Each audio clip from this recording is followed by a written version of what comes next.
baik dibalas sama kompri, jangan malah. Haleluya. Ditutup dengan tanpa Yesus kita tidak bisa apa. Haleluya.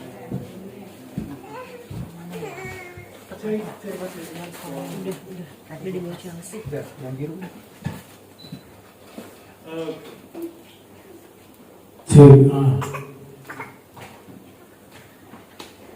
Roma pasal 8. Roma pasal 8 ayat 31. Terima kasih untuk Tuhan Yesus yang memberikan kepada kita nafas kehidupan dan kekuatan sampai hari ini kita masih ada dengan karir yang baik. Terima kasih Bapak Ibu Gembala untuk kesempatan. Tuhan Yesus memberkati. Roma 8 ayat 31. Sebab itu apakah yang akan kita katakan tentang semuanya itu? Jika Allah di pihak kita, siapakah yang akan melawan kita? Dalam terjemahan lama disalin dengan kata jika Allah yang membela, siapakah yang menjadi lawan kita? Ya, sama saja sih, cuma memang terjemahan lama ini lebih terasa. Ya. Jadi, jika Allah yang membela kita, siapakah yang akan melawan kita? Ya. Manusia tercipta dengan kondisi yang terbatas atau tidak sempurna. Ya, jadi dengan segala kekurangan kita memungkinkan kita melakukan sebuah kesalahan, kegagalan, banyak hal. Kalau Bunda Dorce bilang yang sempurna cuma Allah semata, sedangkan kita tidak sempurna. Ya, apalagi ketika kita dibaptis, kita menjadi anak Tuhan, maka kita mempunyai musuh yang paling berbahaya di dunia ini. Ya, coba buka Sakaria 3 ayat 1. Sakaria 3 ayat 1. Sakaria 3 ayat 1 firman Tuhan demikian.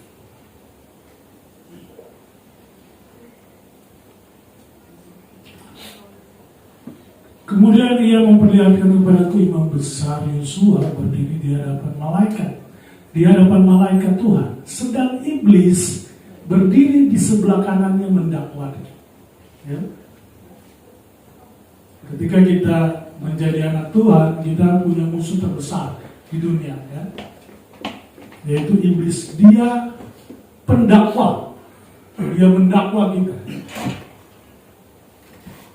Tapi jangan pernah takut, karena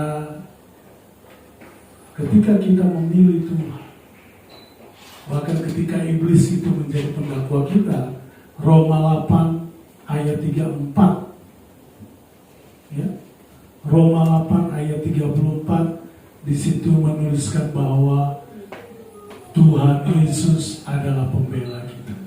Haleluya.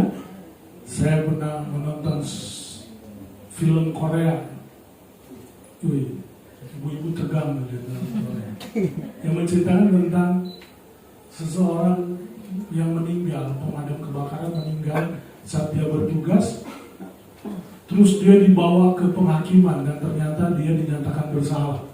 Dia harus melewati 7 rintangan kalau mau masuk ke sorga. Jadi mulai dari rintangan ini. Di situ saya sedikit luar biasa, ya. Mereka percaya bahwa untuk masuk surga itu ketika mati masih bisa atur untuk masuk surga dan neraka gitu ya. Tapi di situ yang saya ambil adalah begitu berat untuk masuk ke surga. Ya. Kalau Tuhan Yesus mengumpamakan lebih gampang onta masuk di jarum. Lubang jarum dibandingkan orang kaya masuk ke surga. Lubang jarum di sini sebenarnya bukan lubang jarum. Bapak Ibu ya, lubang jarum itu di Israel itu ada pintu gerbang yang besar, pintu gerbang besar. Kalau malam pintu gerbang itu ditutup, maka ada pintu kecil yang dibuka di sampingnya, itu cuma untuk orang lewat. Tapi kalau ada onta lewat, dia harus bongkok, ontanya itu harus jalan dengan mundur masuk. Nah, jadi lebih gampang onta disuruh tunduk jalan merendah dibandingkan orang kaya. Begitu ungkapan dari firman Tuhan. Tapi hari ini kita akan membahas tentang pembelaan Tuhan. Ya, apa sih arti pembelaan? Jadi kalau kita baca dari ayat pokok tadi bahwa sebab itu apakah yang akan kita katakan tentang semua, jika Allah membela kita, siapakah yang akan melawan kita? Kenapa kita belum pembelaan? Karena manusia ini nggak sempurna, ya. Dengan segala kekurangannya kita, saya ulang lagi, kita bisa melakukan segala sesuatu, disengaja nggak sengaja, gagal dan segala macam, itu udah biasa. Apalagi ditambah dengan iblis yang mendakwa kita. Tapi jangan pernah takut karena Tuhan juga membela kita, ya.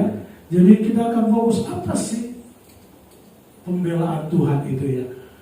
Pembela ya, kata pembela ini dalam terjemahan bahasa Indonesia itu dengan kata menjaga. Menjaga baik-baik atau merawat, melepaskan dari bahaya, ya. Atau lebih merujuk lagi, tidak perlu membalas kejahatan karena Tuhan Yesus membela kita. Ini dalam satu bacaannya. Jadi pembelaan itu adalah meluputkan dari bahaya, merawat, melepaskan dari segala sesuatu yang mengancam kita. Nah sekarang apa yang harus kita lakukan? Apa yang harus kita kerjakan supaya pembelaan Allah itu menjadi bagian kita? Ya, itu intinya sebenarnya. Apa yang harus kita kerjakan supaya pembelaan Allah ini tidak sekedar cuma kita dengar? Ya. Tadi malam kita berbicara dengan berubah sekali dan Bapak Gembala dengan banyak hal yang Tuhan kerjakan dalam kehidupan kami orang-orang muda, ya. Orang-orang muda kita ya, orang-orang muda. Bapak Gembala yang paling tua, kita muda-muda. Jadi sampai di satu pemahaman bahwa ternyata kerohanian orang tidak dilihat dari cara dia beribadah. Walaupun kalau dia orang yang taat, pasti cara beribadahnya baik. Tetapi ada juga orang yang sepertinya ibadahnya baik, tapi ternyata dia tidak menerima berkat Tuhan. Ini susah. Jadi tidak menerima pertolongan Tuhan. Ternyata cara beribadahnya rapi, menyanyi, bagus, itu belum tentu menentukan titik rohani kita baik atau enggak. Ya. Kadang-kadang orang yang sedikit terlihat selengehan gitu ya, tapi dia punya hubungan yang baik dengan Tuhan. Tentu dengan berjalannya waktu akan berubah dengan berjalannya waktu. Ya, bagaimana supaya kita mengalami pembelaan Tuhan? Kita baca di dalam Roma 8 kali, tetap kita maju di ayat yang ke-33. Oke, coba ditayangkan. Roma 8 ayat 33. Bagaimana supaya kita mengalami pembelaan Allah? Siapakah yang akan menggugat orang-orang pilihan Allah? Allah yang membenarkan mereka. Siapa yang akan menghukum mereka? Hal yang pertama yang harus kita miliki atau kita kerjakan agar kita mengalami pembelaan Allah adalah jadilah orang-orang pilihan Allah. Ya. Jadilah orang-orang pilihan Allah. Kata pilihan di sini ini menunjukkan tentang kesetiaan ada di situ, loyalitas ada di situ, kerja keras ada di situ. Saya 2011 saya melamar di satu sekolah karena waktu itu lagi PKL ya. PKL wajib mengajar gitu karena ambil SPDK. Masuklah di satu sekolah. Waktu itu kebetulan dia nggak ada guru agama, jadi saya masuk 2011. Ya, ngajar pulang, tapi satu ketika saya dengar, oh nanti ada masa orientasi, siapa yang mau ikut? Saya menawarkan diri ke kepala sekolahnya, Pak, boleh saya ikut? Oh boleh, saya ikut, nemenin. Besoknya berapa minggu kemudian, kelas 3 mau perpisahan, mau pergi ke Pulau Seribu, ada yang mau nemenin, saya ngajuin diri. Saya bilang saya mau temenin, kebetulan belum nikah waktu itu.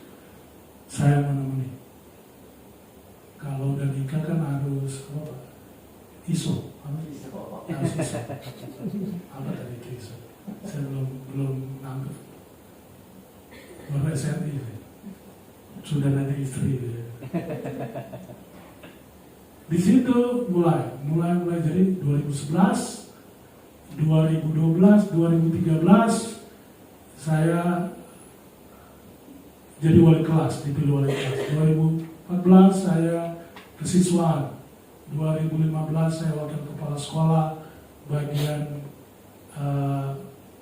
luar, ketemu dengan kelurahan, ketemu dengan polisi dan lain-lain. Sampai terakhir kemarin 2022. Bahkan istri sudah bilang tidur di sekolah aja sama sekali. Tidur di sekolah. Cepat begitu naik. Guru-guru yang lain sedikit protes, yang lebih lama. Tapi kepala sekolah bilang terlihat dari loyalitas. Bahkan waktu terpaksa saya harus istirahat, kepala sekolah itu tetap, saya udah bilang kepala sekolah, saya mengundurkan diri, biar saya jadi guru biasa aja, cuma ngajar aja, nggak lagi wakil, nggak lagi ini, nggak apa-apa, istirahat aja. Saya bilang di-cut aja, yang perlu dipotong-potong. Selama setahun dia tetap kasih, full. Saya bilang kenapa Pak? Kita lihat masa udah lewat, kita ngelihat sesuatu yang Bapak kerjakan yang sudah lewat. Jadi ada guru baru, itu kok nggak pernah ngajar, nggak pernah ini, tapi kok gajinya sama seperti guru tetap. Oh iya, Bapak baru masuk sini, Bapak belum lihat dia 10 tahun lalu waktu dia aktif. Sampai sekarang akhirnya saya pikir saya mau lebih fokus ke yang lain, jadi saya tinggalin kerjaan-kerjaan yang lain, fokus ngajar. Tapi di sini intinya gini, ketika kita mau menjadi orang pilihan, jangankan itu di hadapan Tuhan, di dunia pekerjaan atau dimanapun, ketika kita menjadi orang pilihan, maka poin-poin tadi setia. Kita nggak bisa kita dipilih kalau kita tuh nggak setia, loyal.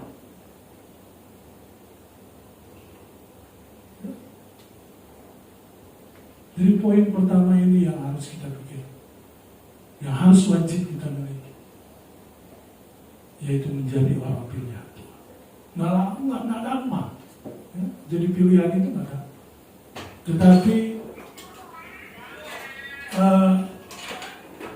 hasil atau lebih tepat upah dari kita menjadi pilihan Tuhan adalah kita mengalami pembelaan Tuhan. Jadi kok penting kan? Ada pengorbanan, ada apa, tetapi kita mengalami pembelaan Tuhan.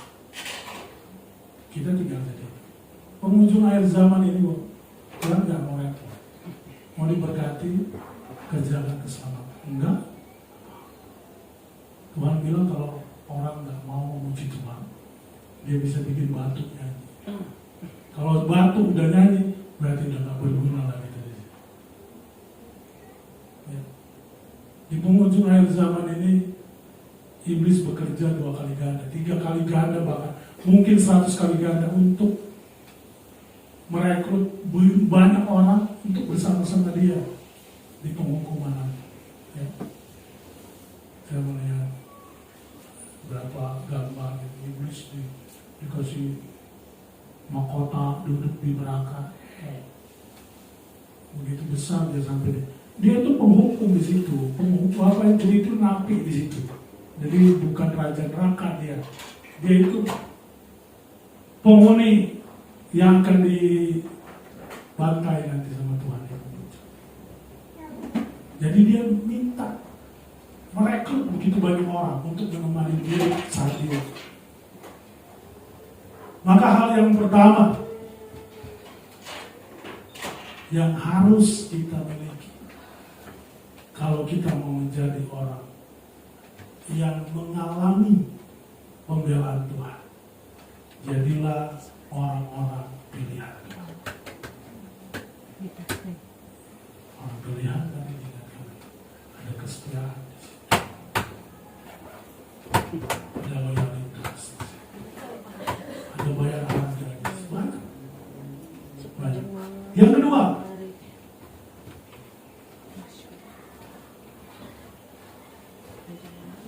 kita naik lagi di ayat yang ke-35. Yang kedua, ayat 35. Roma 8 ayat 35.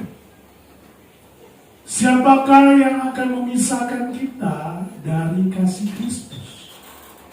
Penindasan atau kesesatan, atau penganiayaan, atau kelaparan, atau ketelanjangan, atau bahaya, atau pedang. Yang kedua, orang yang menerima pembelaan dari Allah adalah orang yang mau tinggal di dalam kasih Tuhan. Tinggal di sini artinya berdiam di dalam kasih Tuhan. Bapak Ibu, gini, Tuhan itu tidak pernah meninggalkan kita. Cuma ada 2 kasus dalam Alkitab dituliskan bahwa Tuhan meninggalkan mereka. Cuma Simson dan Saul. Yang lain enggak pernah. Situasi khusus Simson dan Saul ditinggalkan oleh Tuhan. Tetapi kita enggak. Kalau kita posisinya adalah kita yang meninggalkan Tuhan, dia tetap ada di posisi yang sama. Ketika kita berbuat dosa, Tuhan ada di posisi yang sama. Kita yang keluar dari Tuhan. Makanya Tuhan sering bilang, ayo balik. Karena dia tidak pernah berubah. Kasihnya nggak pernah berubah. Posisinya tetap. Ada satu yang tidak bisa dilakukan Tuhan. Dia tidak pernah bisa meninggalkan. Itu Alkitab. Haleluya. Dia nggak pernah bisa meninggalkan kita. Maka di posisinya dia tetap sama. Dia pengasih, penyayang. Mau seblok apapun kita, dia tetap pengasih dan penyayang. Tuhan itu ibarat rel.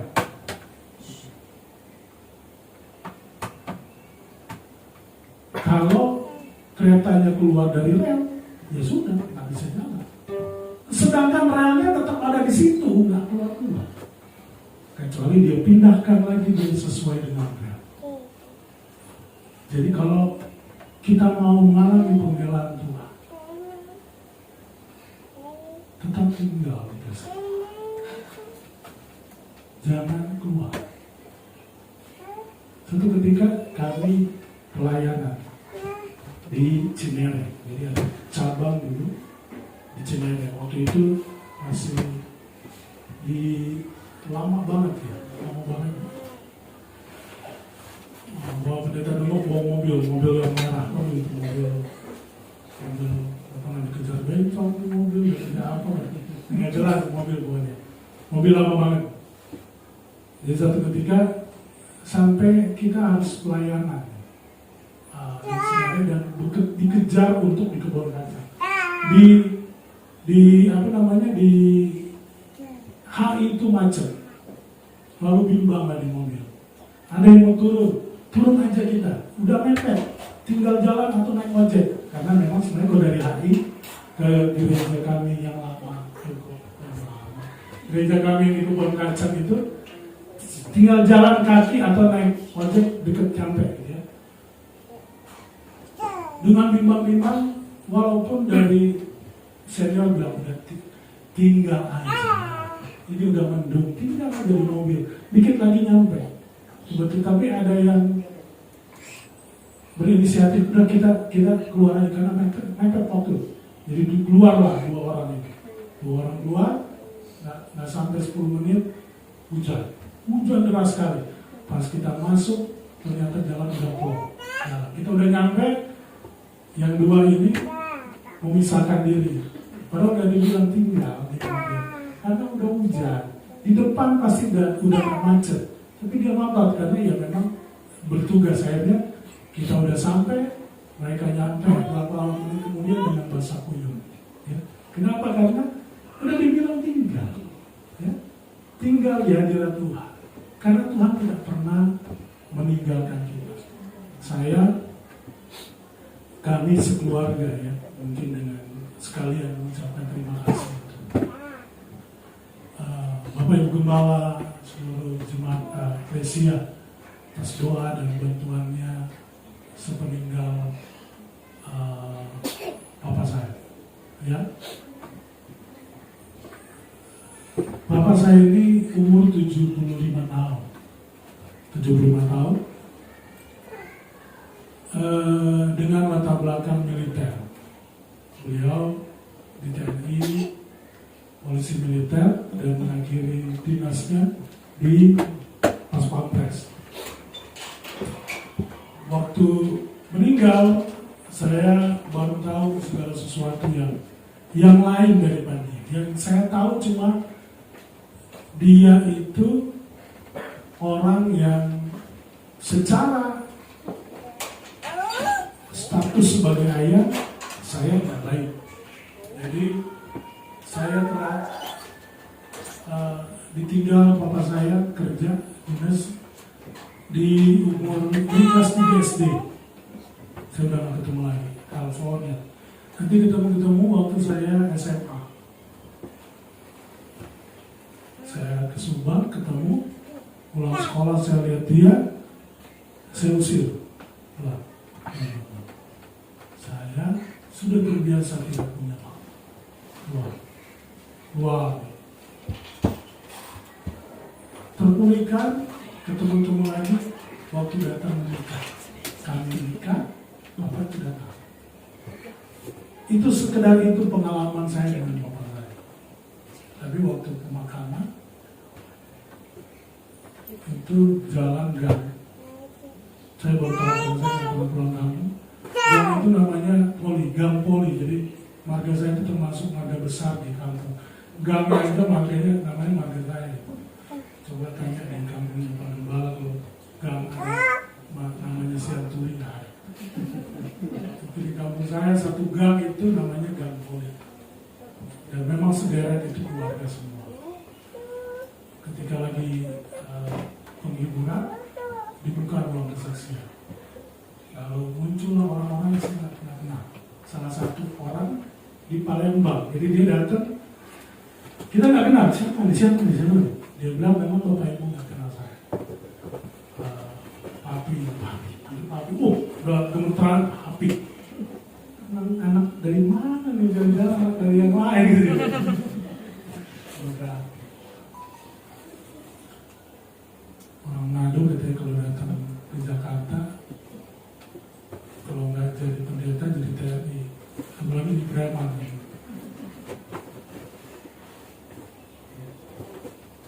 Pendeta TNI preman, jadi pasti mau pilih mana? Pendeta preman. Pendeta katanya begitu. Haleluya. Ya, tiba-tiba dia datang ke saksian, dia bilang saya adik Muhammad. Saya mengenal Papi ini waktu dia bertugas di Palembang. Saya sedikit waktu dia bilang, saya bukan anaknya, tapi saya ini ketemu dengan dia pertama kali waktu saya jual kue lewat di posnya, dia beli, dan sejak itu saya mulai sekolah lagi karena dia yang biayai dari SD sampai SMA, dan sekarang dia udah kerja di Pemda. Dari itu dia cari terus bapak saya dan nggak pernah ketemu. Nanti ketemu waktu ada kabar bahwa Danpong di salah satu kota di Palembang itu meninggal karena dia ada di Pemda, dia bisa lihat ternyata udah meninggal karena di sana ada grup apa ya namanya 3 pilar ya.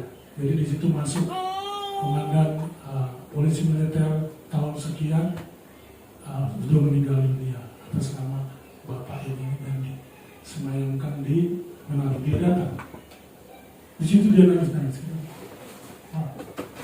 Seperti ada hal-hal yang tertutup, nggak pernah kita lihat tentang hal-hal.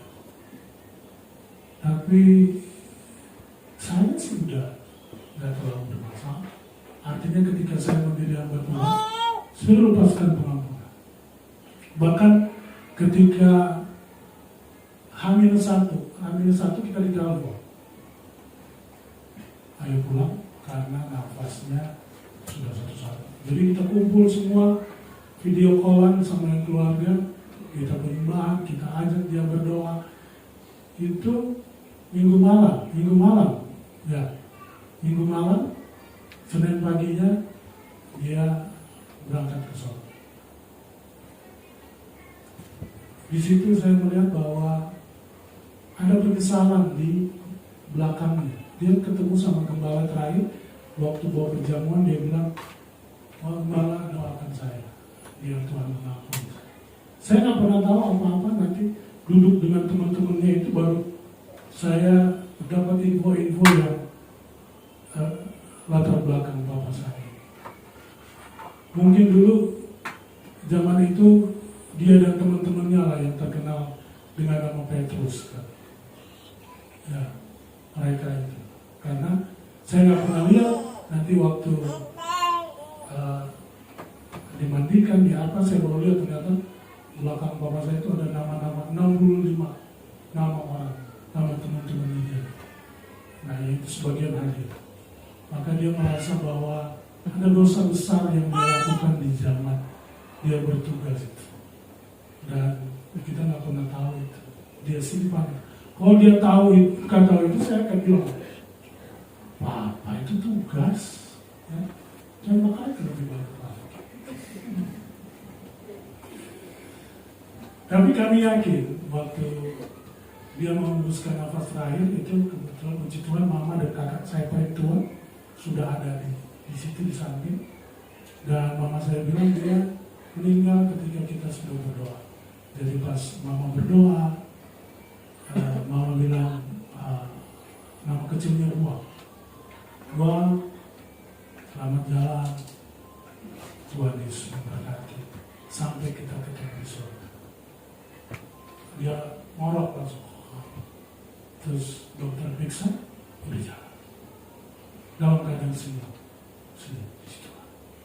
Apapun latar belakang kita, saya melihat di sini yang saya ambil dari apa yang terjadi di keluarga kami adalah waktu berjalan terus. Ya, waktu berjalan terus. Ada satu yang saya sesali dalam hidup saya. Tapi puji Tuhan sempat terrealisasi, yaitu papa saya untuk melihat Ike ini. Jadi waktu itu dia datang waktu Ike dia lahir, sedikit selingan saja. Minta ketemu saya, karena waktu itu kita cuma tinggal berdua. Kalau saya di kantor, dia datang kan gak lucu, cuma ada istri saya yang mau habis melahirkan. Saya bilang nggak bisa, nanti aja. Jadi tunggu seminggu itu pun saya tolak nanti aja, nanti kita pulang benar. Padahal dia datang khusus dari Manado. Saya kalau ingat itu begitu durhaka. Ternyata sampai di Manado dia sakit itu. Jadi kaum pria katanya ada syukuran, terus dia makan satu tusuk sate kambing. Dan tiba-tiba biasa pagi-pagi keponakan di rumah itu bisa melihat opa itu tiap pagi lari pagi karena memang kebiasaan. Kok ini udah 3 hari nggak lari? Itu tahun berapa? 2017. Si Ike baru lari. Maksudnya 2017 biasa gitu. Kayak udah lupa. Dia mandi katanya dan jatuh 3 hari baru ketahuan. Tapi kita pikir udah meninggal karena udah beku, udah keras. Tapi dokter bilang jantungnya masih ada ya. Ya itu dia itu memang tentara gitu, nggak ngerokok, gitu. Nggak ngerokok. Ngerokok itu bantu jantung tetap kuat. Makanya dia udah gelepak pun jantungnya masih bagus karena nggak ngerokok itu tadi. Jadi jantungnya masih kuat. Dan masih ada kesempatan kami untuk menunjukkan Ike. Jadi waktu kita pulang ke Manado, kita datang dan dia ngobrol sama Ike. Ini sempat. Pulang pas mertua perempuan saya meninggal dan ketemu, dia ngobrol sama Ike di rumah. Ngobrolnya seru sekali. Yang anak saya ingat bahwa bapak saya itu ngomong, itu opa bilang suara saya besar, dia kayak laki-laki gitu. Dia marah. Kamu itu perempuan, dia bukan laki-laki. Enggak, kamu mirip tante kamu. Suaranya besar, seperti kakak saya yang pernah khotbah di Jumat kemarin. Kalau anak saya itu lagi sama kakak saya, bisa kakak saya punya anak perempuan. Karena gitu. Mau merasakan pembelaan Tuhan. Yang pertama, mulailah menjadi orang pilihan Tuhan. Disiapkan. Jadi pilihan Tuhan itu enggak serta-merta langsung, enggak, harus disiapkan. Harus ada seleksi, harus ada pengorbanan itu tadi. Jadi pilihan harus setia, harus loyal, harus ini, harus itu, harus itu. Baru kita bisa dikatakan kita bukan. Kalau kita nggak ada loyal, nggak ada hal-hal yang menjadi satu kriteria untuk menjadi orang pilihan. Kenapa? Ayub berkata bahwa hidup di dunia itu perjuangan. Rasul Paulus berkata, di dunia ini seperti gelanggang perdagangan. Kenapa? Karena surga itu bukan untuk sembarang orang. Surga itu spesial untuk orang-orang pilihan. Kalau cuma bukan orang pilihan, semua bisa masuk. Tidak perlu kita repot-repot. Datang ibadah, pelayanan, berkorban, ini dan itu. Belum. Seperti waktu saya pulang ke Manado, di bandara tiba-tiba ada orang bule berkhotbah bahwa semua agama adalah sama, yang penting mengajarkan kebaikan. Pasti masuk surga. Bule ini harusnya diusir dari Manado, motorin aja, buang ke Medan sana.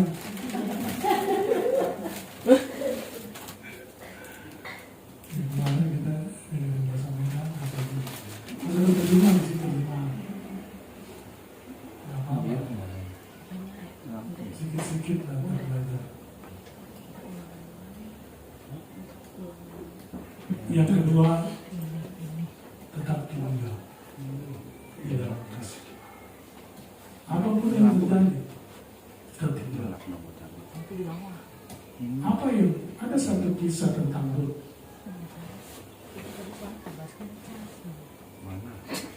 Mertuanya sama 2 anak laki-lakinya pindah dari Israel ke Tanah Moab. karena ada kelaparan. Tapi ternyata bukan yang lain. Ternyata di situ mereka menikah dan anak laki-lakinya meninggal. Lalu dia balik lagi ke Israel dan mengganti namanya dari Naomi yang diberkati Tuhan menjadi Mara, karena terlalu pahit yang Tuhan kerjakan dalam hidup. Panggil aku Mara, bukan Naomi lagi. Lalu firman Tuhan berkata, kau meninggalkan rumah roti dan berharap kepada Moab, dan akhirnya kau mengalami kebaikan. Hari-hari ini tetap tinggal di dalam Tuhan, supaya kita mengalami perlindungan, mengalami pertolongan. Perlindungan di sini menyangkut banyak hal. Perlindungan di sini menyangkut banyak hal.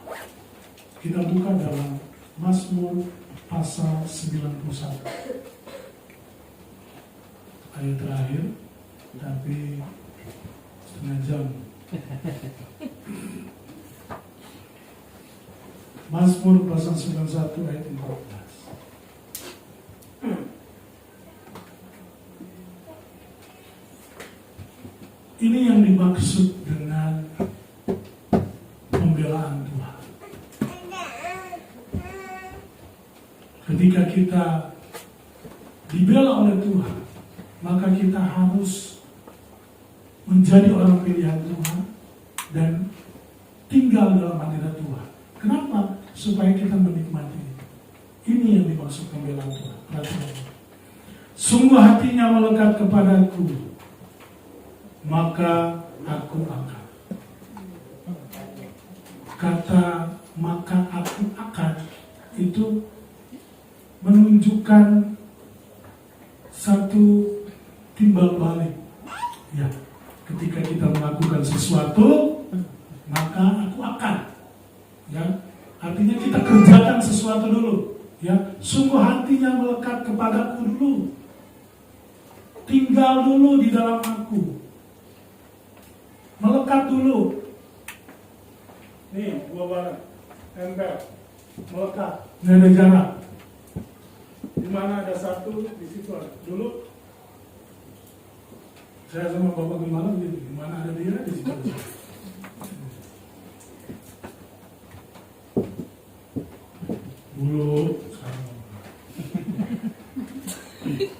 Dulu waktu belum nikah sama kami dulu. Hampir baby. Di mana ada, masih kita ada. Tiap restoran yang ada kita masih senyum restoran.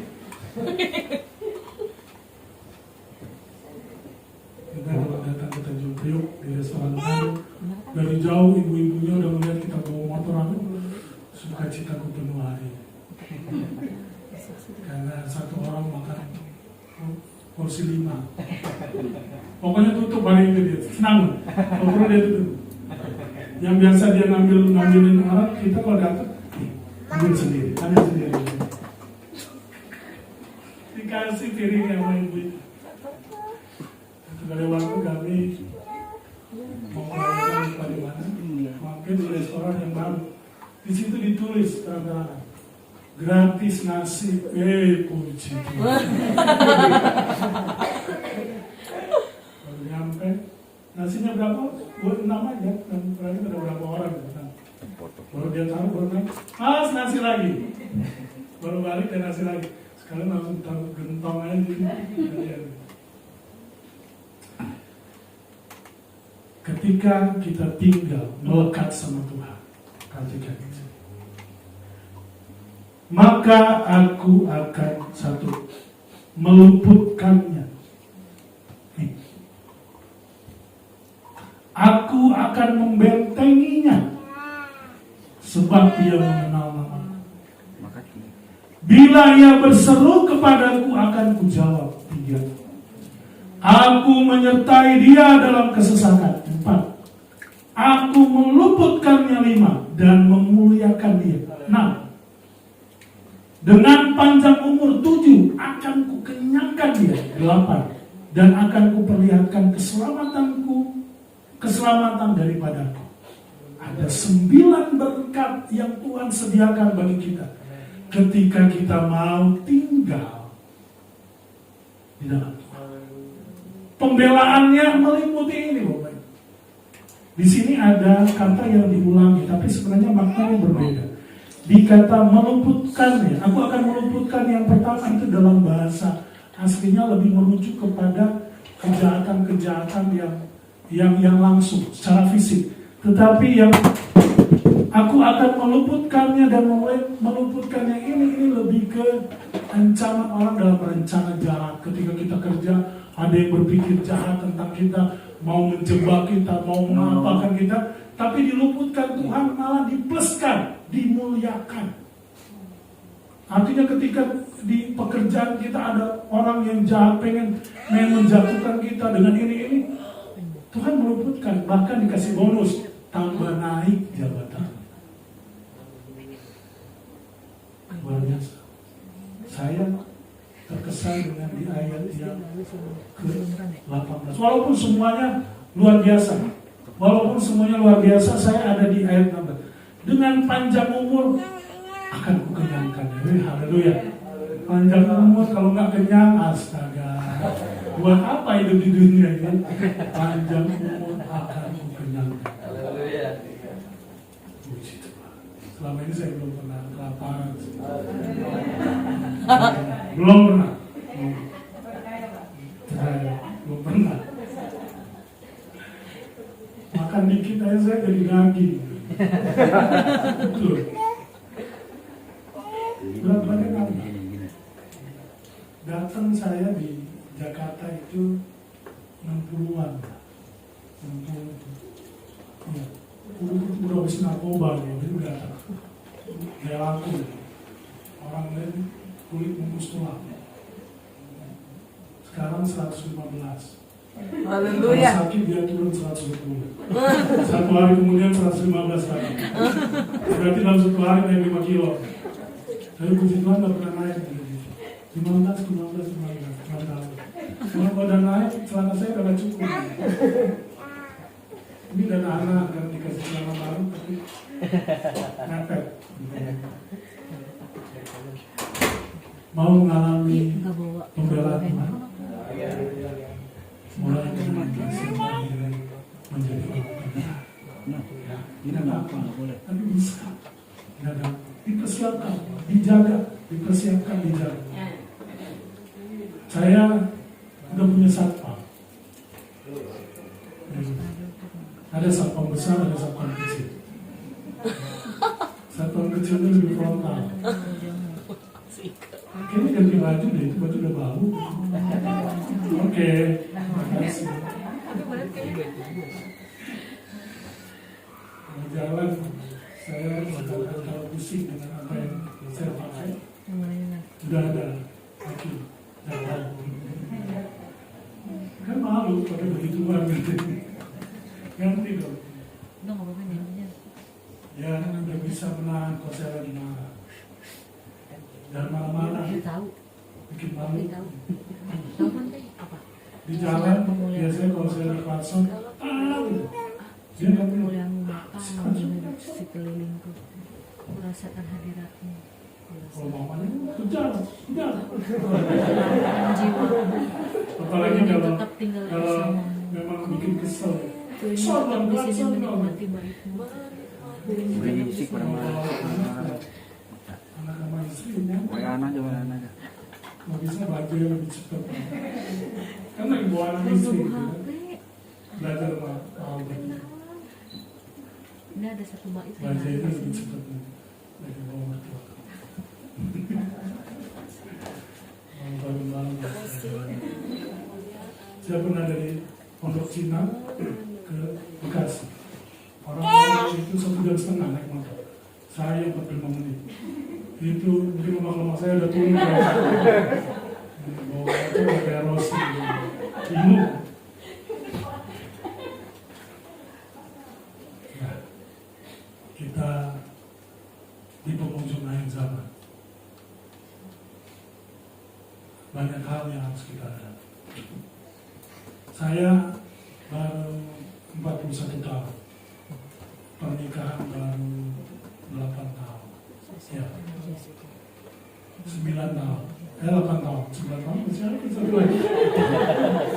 8 tahun, nanti kan ulang tahun September di 8 tahun. Dan kamu menikah dulu bersama. Jadi WhatsApp sama. Ada di sini yang jauh lebih tua dari saya, yang lebih tahu begitu kerasnya hidup ini, ya, begitu susahnya. Tapi kalau kita ada hari, ya, itu bukti pemeliharaan Tuhan, pembelaan Tuhan. Saya bicara dengan teman-teman kemarin. Kadang-kadang saya khotbah dari secara lisan, tapi firman yang hidup adalah yang Bapak Ibu rasakan dan Bapak Ibu bagikan. Kayak tadi kesaksian. Firman yang jadi nyata dalam kehidupan kita. Dan itu berbeda-beda. Saya nggak bisa memaksa bahwa harus begini. Tuhan punya cara yang lain untuk setiap orang. Dan itu adalah yang terbaik buat kita. Yang terbaik buat saya, belum tentu terbaik buat siapa yang sama terbaik? Bung Dedi. Belum tentu. Ya. Cuma saya udah ada. Bung Dedi belum ada. Ya. Mari kita persiapkan hidup untuk menjadi orang pilihan Allah. Lalu tinggallah di dalam Tuhan. Apapun yang terjadi, jangan tinggalkan Tuhan. Karena di situ kita akan memperoleh keluputan. Kita akan memperoleh perlindungan dalam bentuk benteng. Ini pun sebenarnya berjalan pembahasan khusus, ya. Benteng ini perlindungan atas, bawah, kiri, kanan, depan, belakang. Ini sebenarnya Mazmur 91 ini adalah pelajaran khusus tentang berkat. Ini 3 sesi kalau di sekolah kita. 3 kali 24 pertemuan pertemuan. Artinya begitu banyak berkat-berkat dari hari ini. Mari kita persiapkan diri. Berkat pun harus disiapin penampungannya. Ya, kenapa kita nggak dapat karena kita nggak siapin penampungan. Tuhan berkat itu seperti keran. Udah Tuhan buka ketika kita diberkati. Cuma sayangnya kita nggak siapkan penampungan. Jadi kita cuma pakai tangan. Jadi yang nampung cuma sebatas yang kita bisa pegang. Kita harus siapkan baskom, ember atau apa gitu. Janda Salfat itu waktu diberkati sama Eli, dan ambil begitu banyak. Kalau perlu pinjam di semua orang tetangga terbayar. Ketika sudah tidak ada tempayan lagi, baru berhenti minyak. Seandainya banyak, dia memang selama itu pun minyak itu akan tetap.